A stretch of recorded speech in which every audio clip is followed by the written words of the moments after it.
நான் C. Joseph Vijay எனும் நான்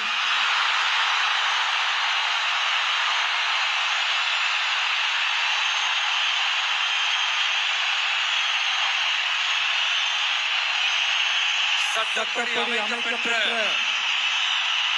இந்திய அரசியல் அமைப்பால் உண்மையான நம்பிக்கையும் மாறா பற்றும் கொண்டிருப்பேன் என்றும்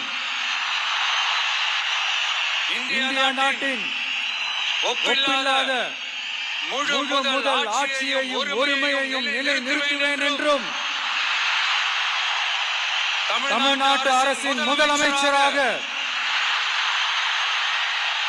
உண்மையாகவும் உளச்சான்றின்படியும் என் கடமைகளை நிறைவேற்றுவேன் என்றும்